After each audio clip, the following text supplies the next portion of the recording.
Dans cette vidéo, je vais te donner une astuce à mettre en place pour qu'en moins de 12 semaines, tu sois capable de réaliser des beaux squats, barre haute avec une belle amplitude qui casse largement la parallèle. Juste avant de démarrer, je vais t'expliquer comment tu dois utiliser cette vidéo pour vraiment progresser. Déjà, la première chose qui va te bloquer pour faire des jolis squats, ça sera souvent ta mobilité de cheville. Il y a beaucoup de personnes qui, en faisant des squats, ont la jambe qui reste complètement à la verticale. Donc, ce qu'on va essayer d'améliorer progressivement, ça va être cette capacité à améliorer cette mobilité de cheville pour que ta jambe puisse former un certain angle et que derrière ça améliore ton amplitude au squat. Aussi, comme quand tu vas vouloir progresser, que ça soit en musculation, en force, là c'est une méthode qui va être progressive et ne cherche pas à griller les étapes. Suis ce petit programme à la lettre, comme ça tu auras des améliorations sur le long terme. Là je vais te détailler le plan semaine par semaine, de la semaine 1 jusqu'à la semaine 12. Deux choses que je te conseille avec ça, ça va être déjà la première de faire cette partie mobilité à chaque début de séance, même si t'as pas prévu de travailler les jambes. Le top du top, ça serait même de te faire une routine de mobilité et d'échauffement où t'inclus cet exercice. Et dans un deuxième temps, ça me paraît évident, si tu veux t'améliorer au squat, il faut squatter minimum 1 ou 2 fois par semaine. Première semaine, ce qu'on va faire, ça va être une petite mise en bouche au poids du corps. On n'utilise pour l'instant pas de charge extérieure. Les premières fois où tu vas le faire, n'hésite pas à te mettre devant un poteau. Tu vas pouvoir te tenir et maintenir l'équilibre. Et le but, ça va être avec ton propre poids de forcer sur une cheville après l'autre pour que entre ton pied et le bas de ta jambe, t'essayes d'avoir l'angle le plus faible possible. Et aussi, très important,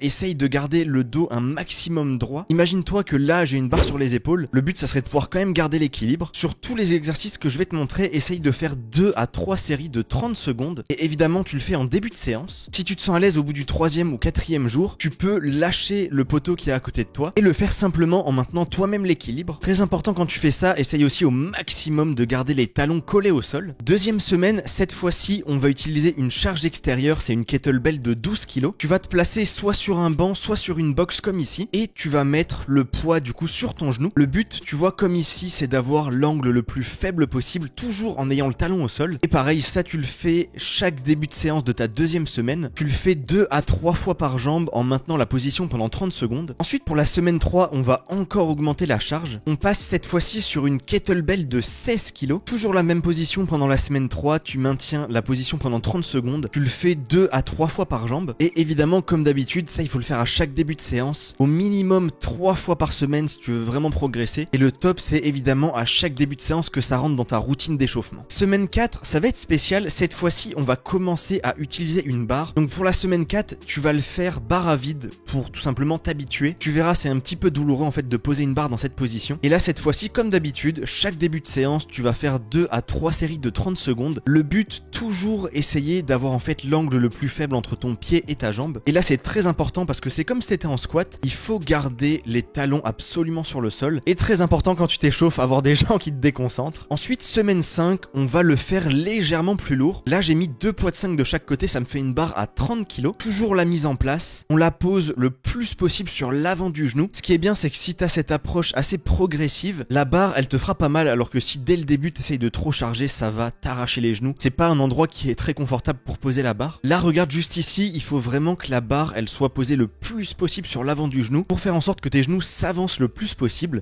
et mobiliser ta cheville. Semaine 6, on augmente encore le poids, on va le faire cette fois-ci à 40 kg. 40 kg, ça commence à bien forcer. C'est un exercice que j'utilise moi-même actuellement pour m'améliorer en fait sur les pistol squats. C'est un exercice sur lequel il faut une mobilité de cheville impressionnante. Et là, comme pour les semaines précédentes, tu vas essayer de le faire 3-4 fois dans ta semaine numéro 6 en maintenant la position pendant 30 secondes 2 à 3 fois. Là, regarde avec la barre à 40 kg dans cet angle-là, on voit que l'angle entre la jambe et le sol, c'est quasiment 45 degrés. Et c'est en fait ça qui te permettra d'avoir des beaux squats avec une belle amplitude. Semaine 7, ça commence à devenir assez lourd. Cette fois-ci, on charge une barre à 50 kg et on le fait toujours 3 à 4 fois dans la semaine en début de séance. On se met en place, on maintient la position pendant 30 secondes. Là, pour certains, on va commencer à arriver à la charge limite qu'on va pouvoir mettre. Je vais vous expliquer ça juste après. Et au bout de 30 secondes, voilà, t'enlèves la barre, tu la reposes au sol et tu répètes ça encore 2 fois. On arrive à la semaine 8 et cette barre de 60 kg, ça va être la charge maximale pour beaucoup de personnes. Alors évidemment ça c'est très loin d'être une science exacte, mais voilà, si je peux vous donner une indication, si vous êtes plutôt un petit gabarit, ne dépassez pas les 60 kg, c'est pas la peine. Moi qui ai un gabarit un peu plus élevé, tu vois, je pèse 84 kg, je vais pouvoir charger jusqu'à 60-70 kg. Si t'es plus lourd, tu pourras charger encore plus. Évidemment ça dépend aussi de chacun et de votre ressenti. Si vraiment vous êtes trop à l'aise, vous pouvez peut-être essayer de charger un petit peu plus les semaines d'après, vous verrez bien. Et donc sur cette semaine 8, on se met en place, toujours en début de séance, la barre à 60 kg, ça commence à bien peser, toujours les talons bien verrouillés dans le sol, comme si en fait j'étais en train de faire un squat. Et avec cet exercice, ce qui est intéressant, comme on utilise une charge extérieure, tu le sentiras même directement dans ta séance, tu te sentiras directement beaucoup plus mobile, donc il y a une amélioration court terme et long terme. Voilà, une fois qu'on a maintenu la position pendant 30 secondes, on peut reposer la barre au sol et répéter l'opération 2 fois. Là vous avez vu, on est seulement à la semaine 8 et je vous ai parlé de 12 semaines. Donc là il y a deux possibilités, soit la barre à 60 kg ça vous semble vraiment très lourd, dans ce cas là vous pouvez garder cette charge pour votre petite routine d'échauffement et de mobilité. Deuxième option, ça vous paraît encore light, vous vous dites il y a de la marge, sans risque, vraiment ne brûlez pas les étapes, c'est pas la peine, tu vois,